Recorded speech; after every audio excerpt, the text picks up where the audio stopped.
On a cool morning in March of 1928, English pilot Walter Raymond Hinchliffe and Australian actress Poppy Wyndham set off from the Greenville airfield. Their daring plan? To accomplish a non-stop transatlantic flight, bridging England and New York. Everything seemed smooth initially, as two separate confirmations, one from a lighthouse keeper in Northern Ireland who witnessed the aircraft, and another from the captain of a French vessel, indicated that their journey was proceeding according to plan. But that was the last anyone heard of them. In New York, throngs of spectators eagerly awaited the aircraft's arrival at Long Island's airport, but their anticipation quickly turned into concern. The plane had vanished without leaving a trace over the expansive Atlantic waters. The distressing news reached the home of Mrs. Emily Hinchliffe, the pilot's wife, through a morning paper. Struggling to accept that her husband was lost, Emily clung to the hope that Walter would return. But fate had other plans. About a month after the disappearance, Emily received an unusual letter from a woman she had never heard of, Eileen Garrett. Garrett's letter delivered shocking news. Walter Hinchliffe had passed away and was now residing in a better existence beyond the veil of death. The message hinted that Walter had important information to pass along and had chosen Eileen Garrett to be the conduit. Emily dismissed the letter outright, suspecting it was a cruel hoax. This dismissal, however, was the prelude to an extraordinary and life-changing series of events. Walter George Raymond Hinchliffe, born in 1893, was the Hinchliffe family's eldest son.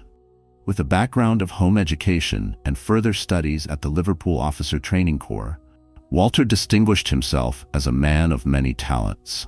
He spoke 4 languages, had in-depth knowledge of medicine, and actively pursued sports and art. During his military career, Walter served in the artillery before transitioning to the British Royal Air Force during the First World War, where he demonstrated unmatched bravery despite losing his left eye. His courage earned him the Distinguished Flying Cross, a highly respected honor. Following the war, Hinchliffe carved a name for himself as a test pilot, mastering over 50 different aircraft models and establishing international air routes. His exceptional flying skills and contributions earned him widespread acclaim, making him one of the top pilots of his era. Emily Joan Jesson, the pilot's second wife, shared a life of joy and hardships with Walter. Together, they had 2 daughters. The journey's second key player, Poppy Wyndham, was none other than Lady Elsie Mackay. The daughter of Earl Mackay, Elsie led a life filled with rebellion and adventure. A woman of stunning beauty and an uncontainable spirit, Elsie had a reputation for pursuing daring dreams, including the aspiration to make history as the first woman to fly across the Atlantic. Eileen Garrett, born in 1892 in Ireland, had a tumultuous early life. Orphaned young, she began experiencing psychic phenomena in her childhood, which shaped her later path. By the time our story unfolds, Garrett was already gaining recognition as a medium capable of connecting the living with the spirits of the deceased. With that said, let me take a moment to acknowledge an Eskimo proverb that just crossed my mind as I'm putting this story together. The proverb says, and I quote, "Perhaps they are not stars, but rather openings in heaven, where the love of our lost ones pours through and shines down to let us know they are happy." As we return to the narrative, the burning question remains: why was Emily Hinchliffe reluctant to believe in the messages about her husband? Walter's reputation as an ace pilot gave Emily hope, even amid despair. The fact that he had spent more than 9,000 hours in flight comforted her. However, Elsie Mackay had her own motivations. For her, the transatlantic flight was more than just a thrill. It was a quest to make history. Confident in her pilot's expertise and equipped with the latest Stinson Detroiter aircraft, the duo embarked on their voyage.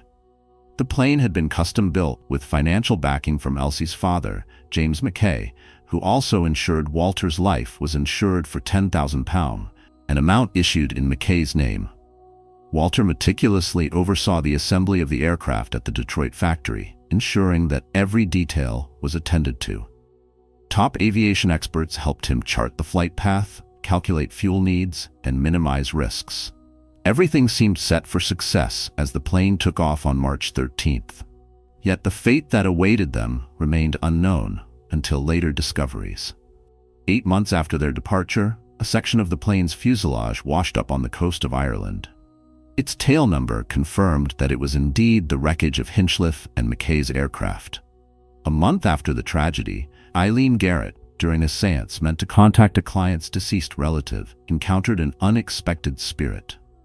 Identifying himself as pilot Hinchliffe, the spirit pleaded with Garrett to inform his wife Emily and lawyer Mr. Drummond.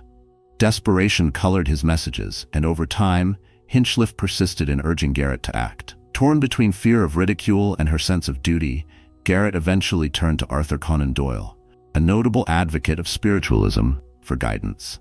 Upon confirming Garrett's claims, Conan Doyle persuaded her to write to Emily and share the messages she had received from the other side. Upon receiving Garrett's letter, Emily's skepticism intensified. The very notion of her husband communicating from beyond the grave seemed ludicrous. She vividly recalled an earlier conversation where she and Walter dismissed spiritualism as nonsense. However, one detail from the letter began gnawing at her. In Garrett's transcript, Walter's spirit had said, "Take a chance. My whole life has been a risk." Those words echoed in Emily's mind, as they were unmistakably the essence of her late husband's personality. Walter's boldness, his courage, and his ability to face adversity head-on were among the traits she had admired most. It wasn't just a phrase, it was a perfect representation of who he had been. As the days passed, Emily found herself obsessing over the letter. Her rational side struggled to dismiss it, but her emotional side wondered, how could this medium have known intimate details about their life, the name of their family lawyer, and other specifics? A new letter from Arthur Conan Doyle arrived just as her doubts began to consume her. "Dear Mrs. Hinchliffe, I sympathize deeply with your pain and confusion. I have reason to believe that Miss Garrett's message is genuine, and that your husband's spirit is indeed reaching out to you. Miss Garrett's information about your lawyer and other details could not have been fabricated easily. I understand how difficult it is to accept this, but as someone who has investigated the paranormal for years, I can assure you that credible evidence exists. Please consider meeting with her. Your husband's love for you transcends this plane, and he wishes for your well-being." The letter bore the seal of authenticity that Emily couldn't easily ignore. After much internal debate, she finally agreed to meet Eileen Garrett. But as the day of the meeting approached, her skepticism only intensified. When Emily arrived, she expected to meet a stereotypical psychic, perhaps a woman draped in scarves with a crystal ball on a small wooden table. Instead, she was greeted by an elegant woman in modest attire, with a calm demeanor that seemed almost out of place. Garrett invited her in, offering tea as though they were meeting for a casual chat rather than to contact a departed soul. The session that followed shattered Emily's worldview. As Eileen Garrett went into a trance-like state, Walter's spirit began speaking through her. Emily's jaw dropped as the medium relayed 25 specific facts about their lives. Personal memories, shared conversations, and intimate details about their family and marriage that only Walter could have known. Garrett wasn't guessing or fishing for information. She was recounting precise events, including a few private jokes that had long been buried in Emily's memory. When Garrett described the final moments of the doomed flight, the scene painted was vivid and tragic.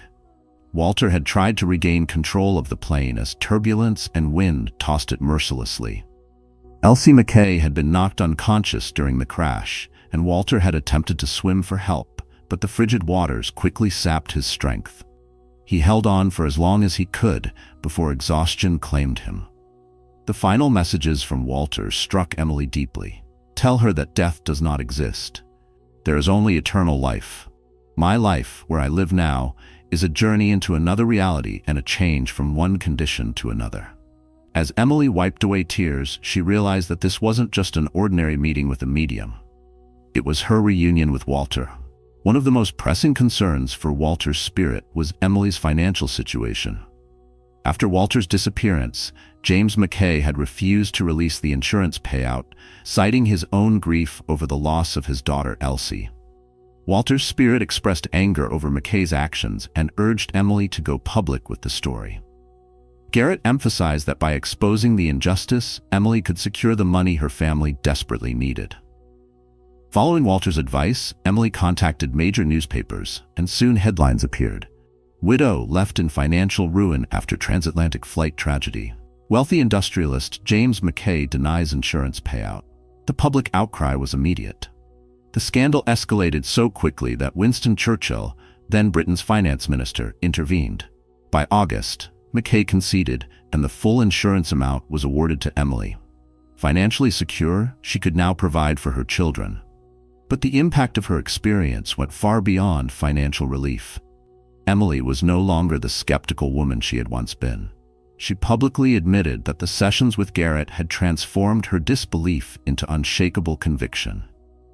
"My disbelief has given way to knowledge. Now I know that I talked to Walter. He reported on such details of our life together, the lives of our children, and other personal things that only he could know. This led me to the only possible conclusion, that somewhere, somehow, my Walter continues to live." Emily began sharing her story with various audiences, determined to offer others the same comfort she had found. Her message was clear: love transcends death, and the bonds we forge in life are not severed by the grave. But this case was not the only high-profile event tied to Eileen Garrett's remarkable abilities. Just 1 year later, she became involved in another mystery involving an air disaster, this time the crash of an airship. During the early 20th century, Europe had seen a surge in airship travel. These massive, rigid aircraft were marvels of engineering, but they were not without risk. In 1929, England completed the construction of its largest rigid airship. However, by 1930, tragedy struck. On October 5th of that year, the airship met its fatal end in France. Just 2 days later, Eileen Garrett held another session intending to contact the spirit of her late friend, Arthur Conan Doyle. But instead of Doyle, she connected with Captain Herbert Irwin, the commander of the ill-fated airship. Irwin's spirit provided a detailed explanation of the events that had led to the crash. He described weight imbalances, mechanical flaws, and a critical design error that made disaster unavoidable. The airship had struggled to maintain altitude despite the crew's best efforts. It eventually succumbed to its fate. Skeptic Harry Price, known as the Ghost Hunter for his work exposing fraudulent mediums, was present at this session. Initially dismissive, Price carefully recorded everything Garrett said and later consulted engineers familiar with the airship's construction. To his astonishment, every technical detail Garrett relayed was accurate. Price, a man known for debunking paranormal claims, found himself at a loss for words. As Eileen Garrett's reputation soared, so did public fascination with her abilities. Across continents, newspapers covered her sessions with awe and skepticism in equal measure. Some believed she was truly a gifted medium, while others insisted her accuracy could be explained through psychological trickery, selective questioning, or secret research. But what set Garrett apart from other self-proclaimed mediums was her willingness to be scrutinized scientifically. Unlike fraudsters who avoided skeptics, Garrett actively sought out challenges. Her involvement with the American Society for Psychical Research, ASPR, marked a turning point in the study of mediumship. The ASPR, founded in 1885, was an organization dedicated to investigating paranormal phenomena using scientific methods. Its members included respected scientists, philosophers, and psychologists who believed that even the most extraordinary claims should be studied with an open mind. Garrett's collaboration with the Society began as an experiment, but evolved into one of the most extensive investigations of life after death in history. Between 1931 and 1934, Garrett participated in over a dozen controlled experiments designed to test the legitimacy of her spiritual abilities to see other worlds. In these experiments, she was placed in various conditions meant to eliminate the possibility of fraud. For example, in one experiment, Garrett was given sealed envelopes containing questions from participants. She was not allowed to see the contents of the envelopes, yet she provided answers that astonished the scientific team. Her responses included detailed information about deceased relatives, specific life events, and personal anecdotes that participants confirmed as accurate. One case involved a man seeking closure after the sudden death of his brother. Garrett described the brother's physical appearance, cause of death, and even a childhood memory involving a carved wooden boat. The accuracy of her descriptions left the man in tears. When asked how she could know such things, Garrett explained, "I don't know exactly how it works. It's as though their memories and emotions become part of me temporarily. I see flashes of their lives, hear their voices, and sometimes feel their emotions. It's not perfect, but it's real." Psychologists offered several theories to explain her accuracy. Some suggested she had an extraordinary ability to pick up on nonverbal cues, body language, and emotional states, which allowed her to make educated guesses. Others argued that she had a photographic memory and could recall obscure details from conversations or documents she had encountered in the past. However, these explanations fell short when applied to cases where Garrett provided information that could not be traced to any previous encounter. For example, in one session, she described a family heirloom, a locket with an engraving on the inside cover that even the owner had forgotten about. When the locket was retrieved from storage and opened, the engraving matched Garrett's description perfectly.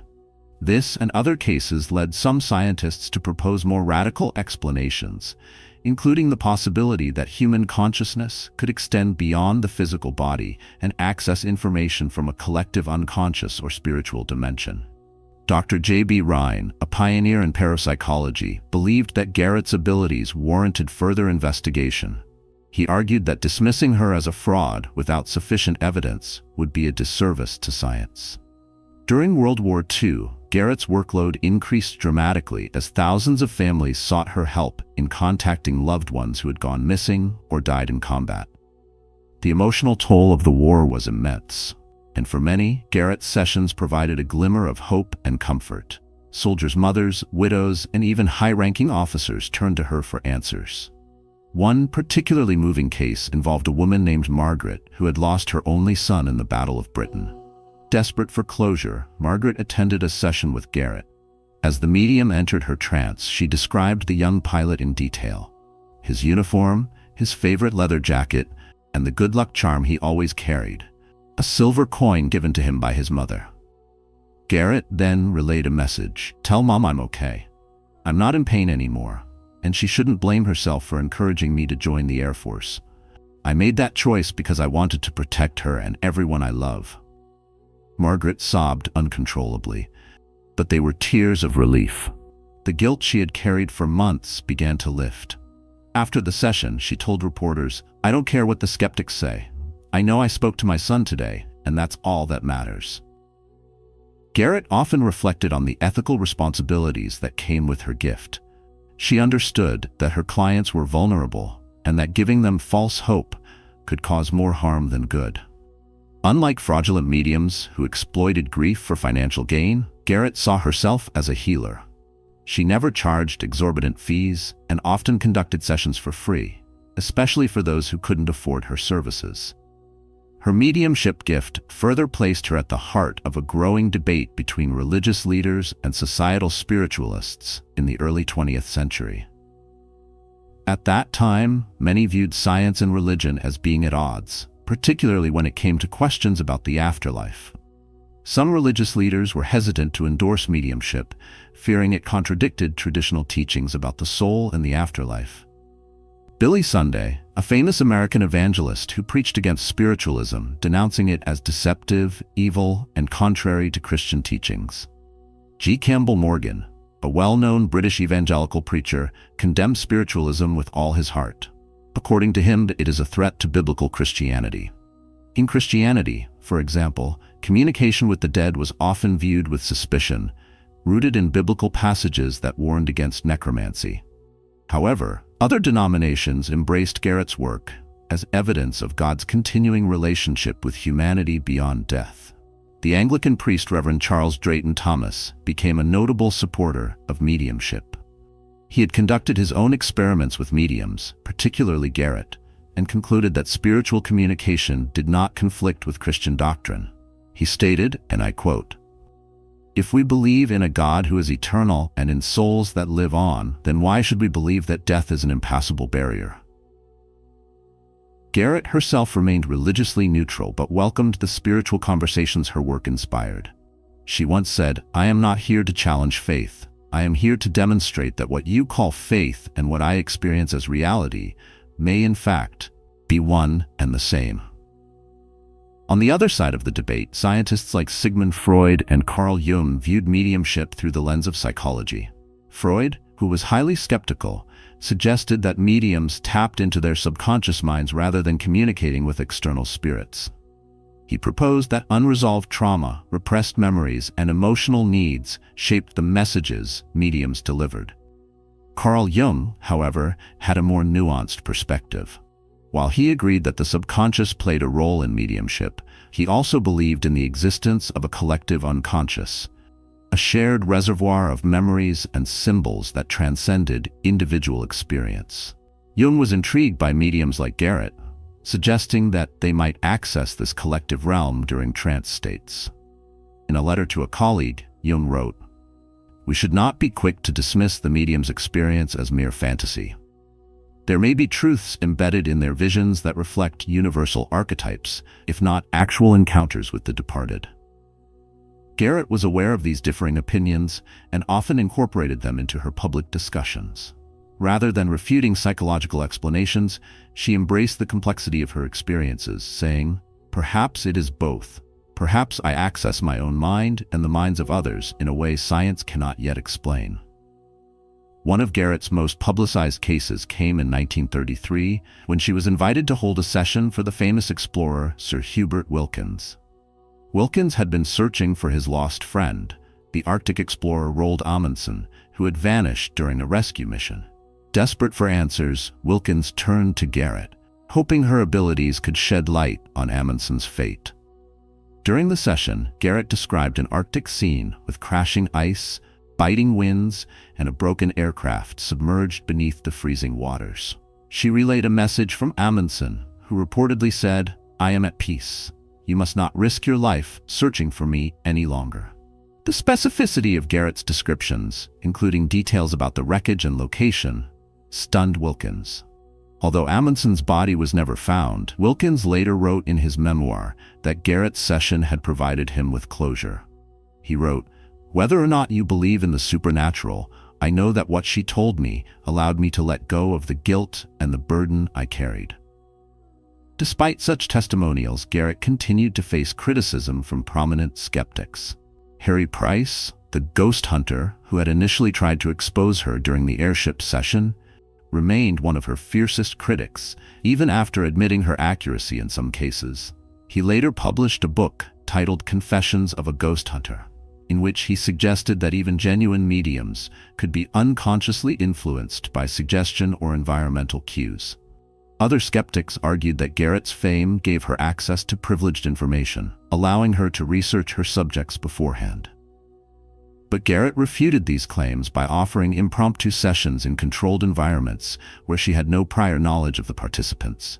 She invited skeptics to observe these sessions, and many left with more questions than answers. In the mid-1930s, Garrett participated in a groundbreaking series of experiments at Duke University's parapsychology laboratory, led by Dr. J.B. Rhine. These experiments aimed to test her abilities under extreme conditions, including sensory deprivation. In one experiment, Garrett was placed in a soundproof room with no access to external stimuli. She was asked to describe events or relay messages from deceased individuals while researchers monitored her brain activity. To the astonishment of the scientific team, Garrett's accuracy remained consistent, even when all potential external influences were removed. Dr. Rhine later wrote, "While we cannot conclusively prove that Eileen Garrett communicates with spirits, we can say with confidence that her abilities defy conventional explanation." Garrett's involvement in scientific research did not go unnoticed by the public. Her sessions were frequently covered by major newspapers, and she became a household name. However, Garrett was not content with fame alone. She believed that her work had the potential to revolutionize our understanding of human consciousness and sought further validation from the scientific community. In 1941, she published a book titled My Life as a Search for the Meaning of Mediumship, in which she reflected on her experiences and the ongoing quest for answers. The book became a bestseller and sparked renewed interest in parapsychology. Behind the public persona of a confident medium, Garrett faced personal struggles. The emotional toll of constantly engaging with grieving families weighed heavily on her. She often spoke of the emotional residue left behind after sessions, describing it as a feeling of carrying others' grief within her. She also faced backlash from a Vatican group that accused her of leading people astray. Garrett responded with grace, saying, "If offering comfort and healing is considered wrong, then I am willing to bear that burden." In 1951, Garrett experienced a personal loss when her closest friend and mentor, Sir Oliver Lodge, passed away. Lodge had been a physicist and spiritualist who supported her work from the beginning. Garrett said that Lodge contacted her from the other side, providing her with reassurance and guidance during her darkest moments. In her later years, Garrett focused on mentoring young mediums and promoting ethical practices within the field. She established scholarships for students interested in studying parapsychology and funded research projects that sought to bridge the gap between science and spirituality. Garrett passed away in 1970, leaving behind a legacy that continues to influence discussions about life after death. Her work inspired future generations of researchers, including Dr. Ian Stevenson, who conducted groundbreaking studies on reincarnation and posthumous communication. Today, Eileen Garrett's name is still cited in debates about mediumship, consciousness, and the afterlife. Documentaries, podcasts, and academic papers often revisit her cases, using them as examples of the unexplained phenomena that continue to baffle scientists and mystics alike. Today, several institutions, including the University of Edinburgh's Koestler Parapsychology Unit, continue the type of research Garrett was involved in, studying topics like near-death experiences, telepathy, and posthumous communication. Dr. Ian Stevenson, one of the most famous modern researchers of the afterlife, often cited Garrett's cases as examples when discussing mediums who made verifiable claims. Stevenson's own research on reincarnation complemented Garrett's work in mediumship by suggesting that the soul continues in a different form after physical death. Though Garrett did not specifically study reincarnation, she respected the work of those who did, once saying, "Whether through reincarnation or communication, life after death is the world's biggest mystery waiting to be solved." The mystery of death is not the end of the soul's journey. It is the beginning of a new chapter that defies our current understanding. Dr. Ian Stevenson. One of Garrett's most notable contributions to parapsychology remains her involvement with the Hinchliffe case. Today, this case is often revisited in scientific discussions because of its combination of circumstantial evidence, verified facts, and Garrett's documented psychic sessions. Skeptics have argued that Garrett could have acquired the information through research or suggestion, but others point out that many of the details were unknown to the public at the time of the sessions. In a recent study published in Parapsychological Review, 2021, researchers analyzed the transcripts of the Hinchliffe sessions using modern linguistic software to determine if Garrett exhibited any signs of cold reading, a common tactic used by fraudulent mediums. The study concluded that Garrett's responses did not follow the typical patterns of suggestion-based communication.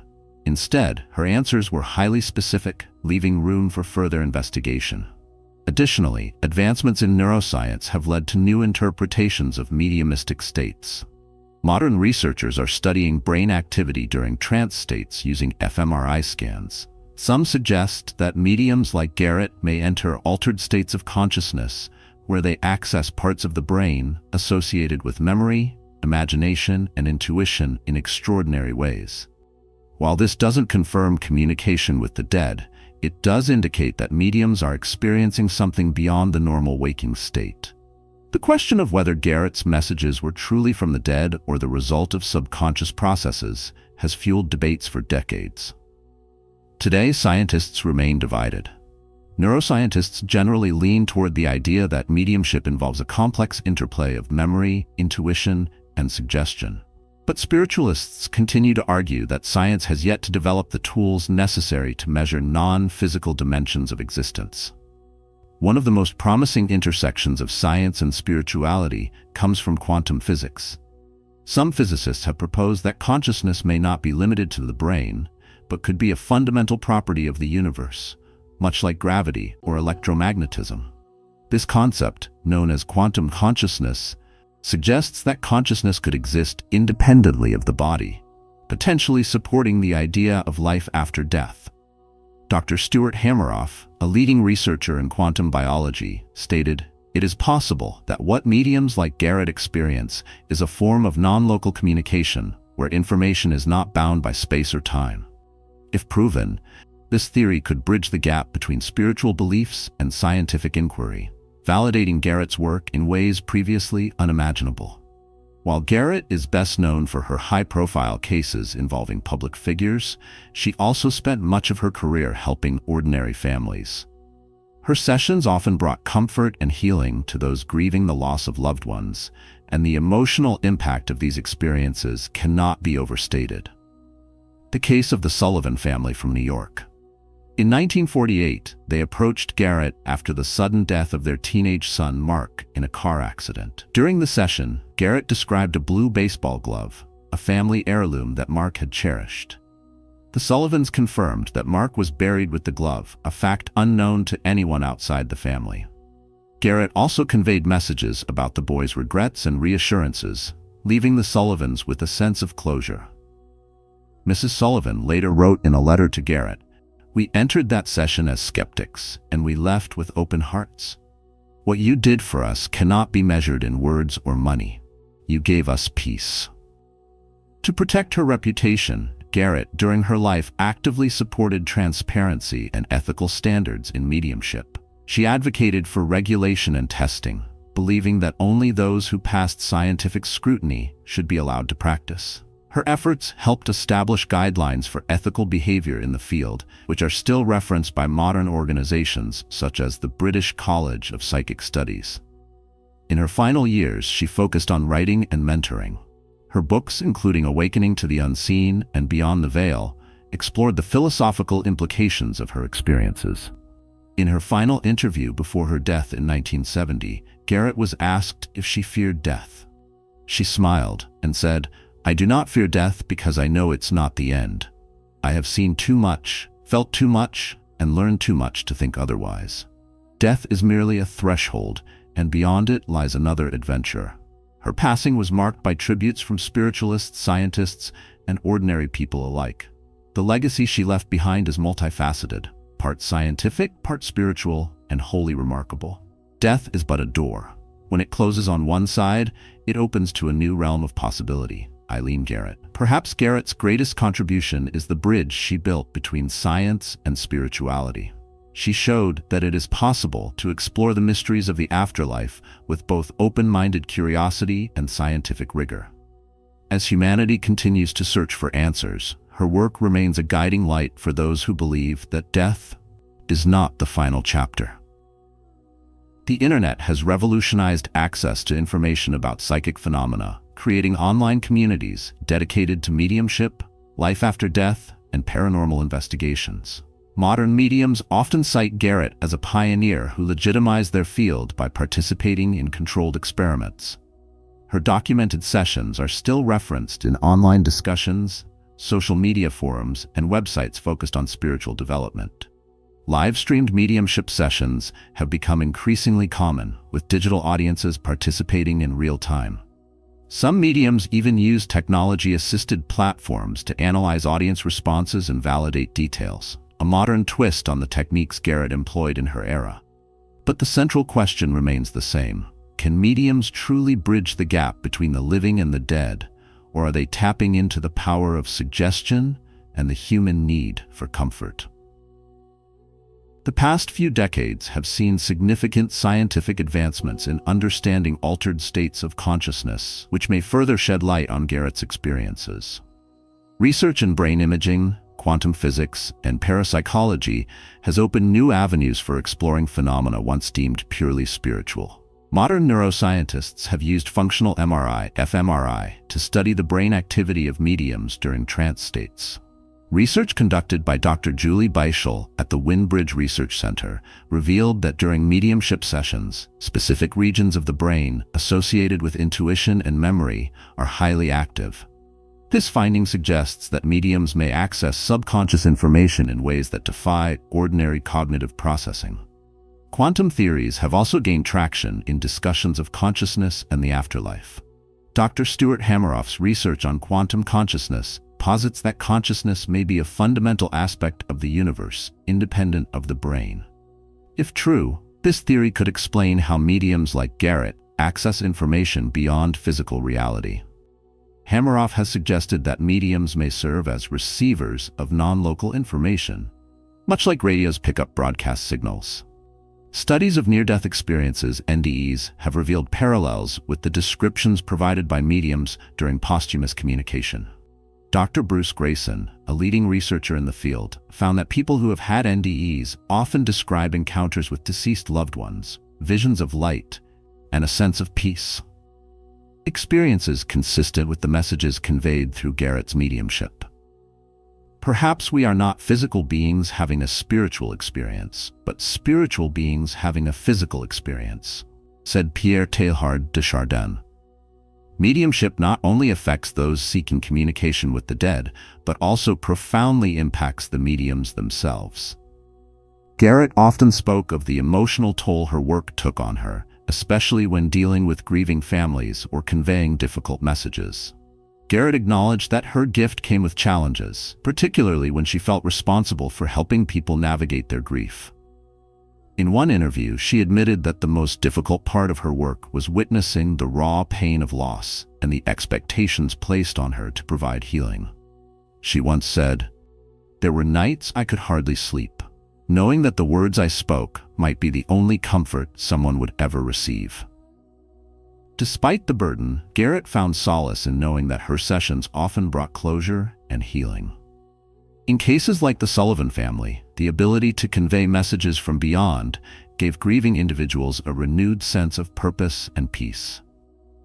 Psychologists around the world even went further to explore the possibility that Garrett's sessions were influenced by suggestion, where clients unknowingly provided cues that the medium could interpret.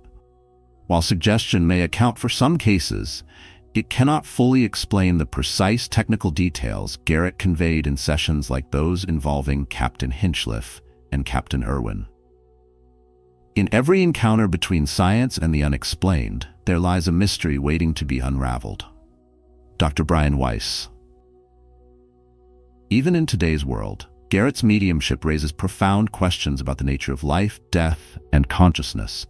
This idea currently resonates with many spiritual and religious beliefs, but also challenges traditional scientific paradigms. Garrett's messages often emphasize that consciousness survives bodily death, aligning with the beliefs of various spiritual traditions. In Hinduism and Buddhism, for example, the concept of reincarnation implies that the soul continues its journey in different forms. Garrett's descriptions of the afterlife, where souls transition to new realities, mirror these ideas.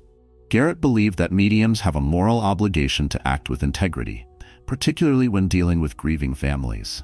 Her ethical stance influenced modern guidelines for mediums, emphasizing honesty, compassion, and the importance of not exploiting vulnerable individuals.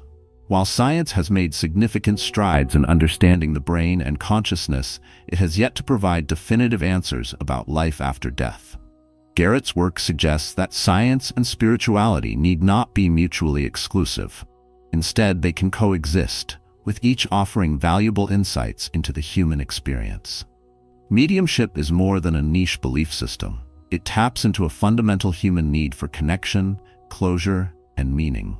Across history and cultures, the idea of communicating with the dead has been a unifying theme, from ancient tribal rituals to modern spiritual movements. In many ancient societies, mediums or spiritual intermediaries were regarded as vital links between the human and spirit worlds. Shamans in indigenous cultures often performed rituals to connect with ancestors, seeking their guidance on matters ranging from community survival to spiritual growth.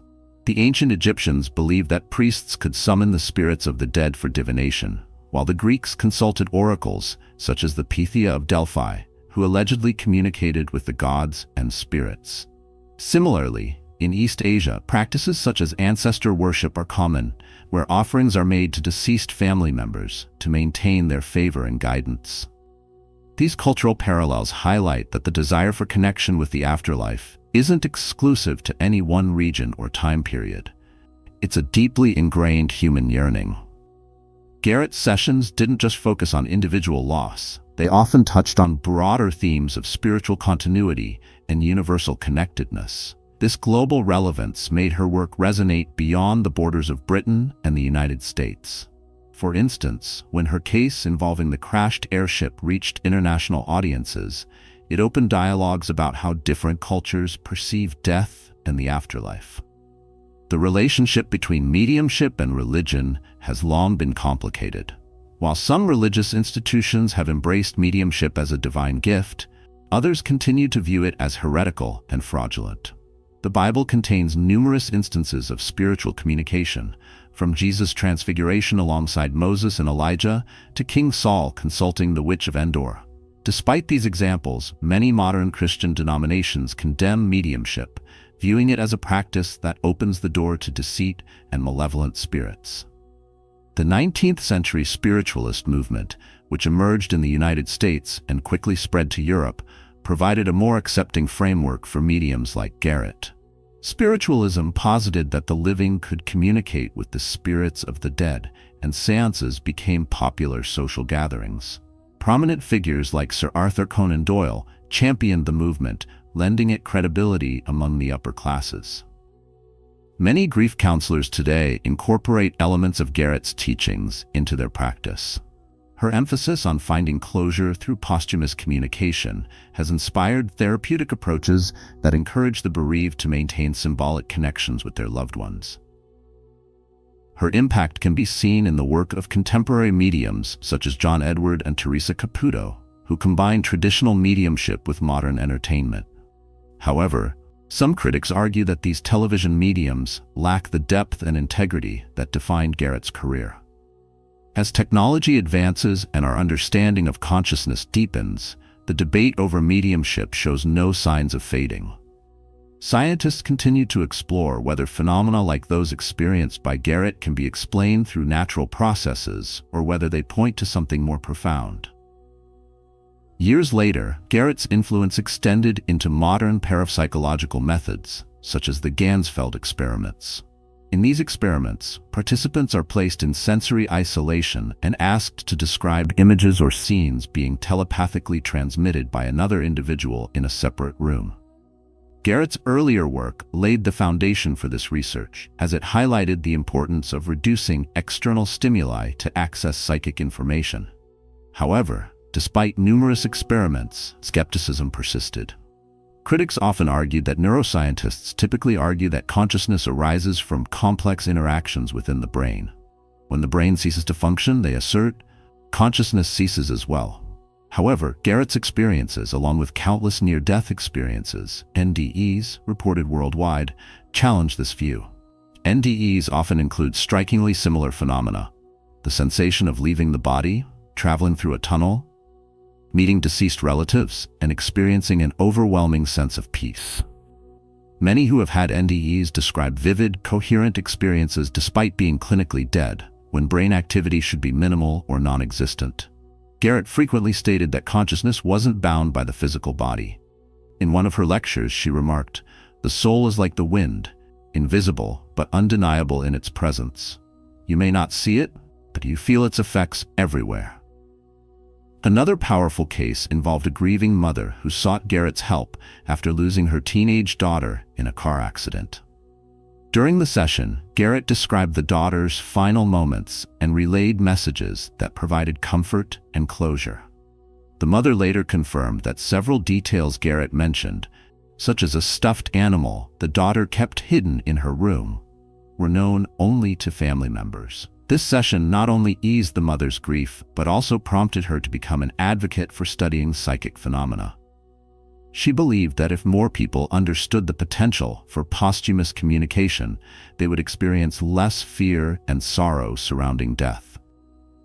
Studies in grief counseling have shown that belief in an afterlife or communication with the dead can significantly reduce symptoms of depression and anxiety. Garrett's clients often reported feeling a renewed sense of purpose and peace after their sessions. The knowledge that their loved ones were at peace helped them process their loss and move forward. Critics argue that the psychological relief experienced by clients may simply be a placebo effect. They contend that even if the messages aren't genuine, the mere belief in their authenticity can provide emotional healing.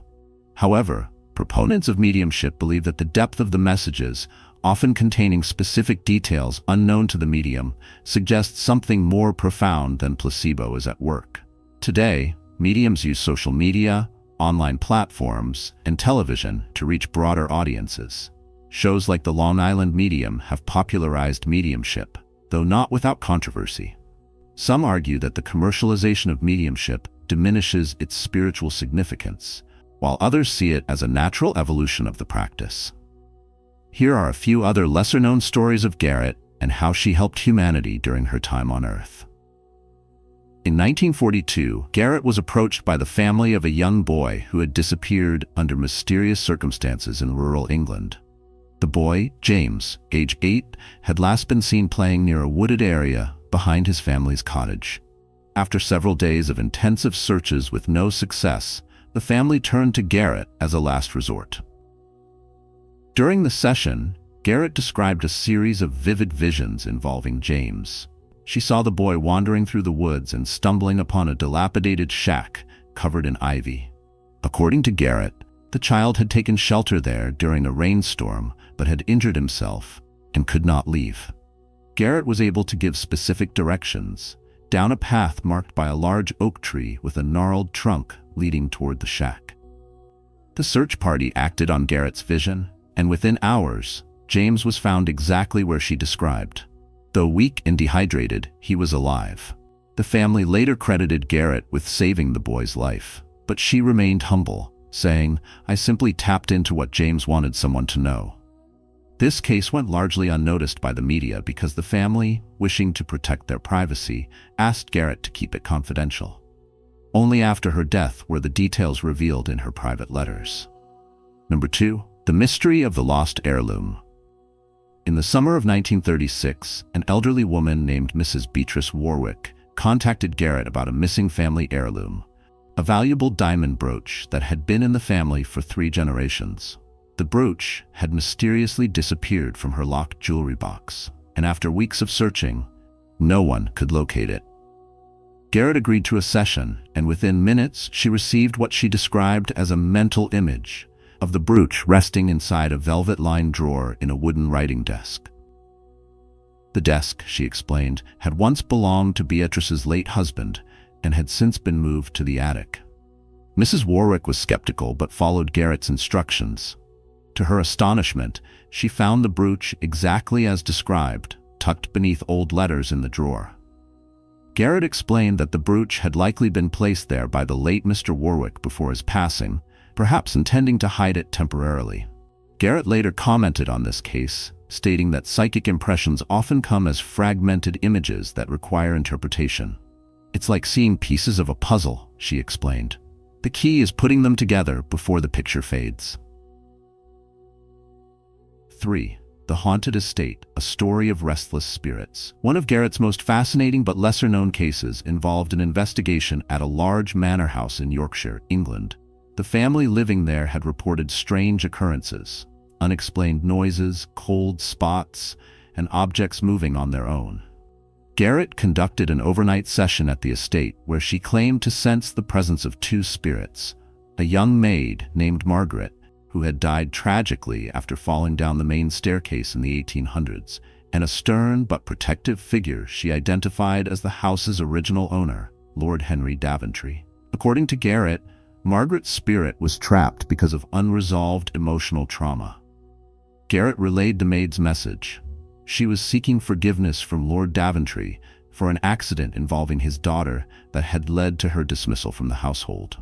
The family, intrigued by this information, researched the manor's history and discovered that a servant named Margaret had indeed worked there and died under mysterious circumstances. Following Garrett's advice, the family held a small memorial service to honor Margaret's memory and symbolically grant her forgiveness. After the ceremony, the disturbances reportedly stopped. The family wrote a letter of gratitude to Garrett, thanking her for restoring peace to their home. Number 4. The Letter from Beyond, a soldier's final goodbye. During World War II, Garrett received an urgent request from a young woman named Alice, whose fiancé, Lieutenant Edward Sinclair, had been reported missing in action. Alice was tormented by uncertainty, unable to move forward without knowing whether Edward was alive or dead. In their session, Garrett conveyed a message from a spirit who identified himself as Edward. He described the circumstances of his death, explaining that his plane had been shot down over occupied France. Garrett provided details of the crash, including the location and Edward's final thoughts. "Tell Alice that I love her and that she gave me the best years of my life." Edward also mentioned a letter he had written to Alice before his final mission. Garrett described its contents and said the letter was hidden inside the back cover of a photo album in Alice's home. Astonished but hopeful, Alice searched for the letter and found it exactly as Garrett described. This case received attention in post-war England when Alice shared her story in a newspaper interview, calling Garrett the voice that guided me through grief. 5. The Widow's Secret, a Hidden Life. Revealed in 1953, an elderly widow named Mrs. Dorothy Harris approached Garrett, seeking closure after her husband's sudden death from a heart attack. Dorothy had always believed her marriage was happy and free of secrets, but she was disturbed by cryptic messages she had found in her husband's personal diary after his passing. During their session, Garrett relayed a message from Mr. Harris, who confessed to having led a double life before their marriage. He described a previous relationship and a son he had fathered but lost contact with after World War I. His final wish, conveyed through Garrett, was for Dorothy to locate this son and ensure that he received the family heirlooms he had left behind. Initially overwhelmed, Dorothy decided to act on the information. With the help of private investigators, she tracked down the man, who was living in Australia and had no knowledge of his biological father. Dorothy fulfilled her husband's wish, and the reunion proved healing for both her and her late husband's son. Garrett later remarked that this case highlighted the complex emotions that often accompany posthumous communication. Sometimes, the dead have as much unfinished business as the living.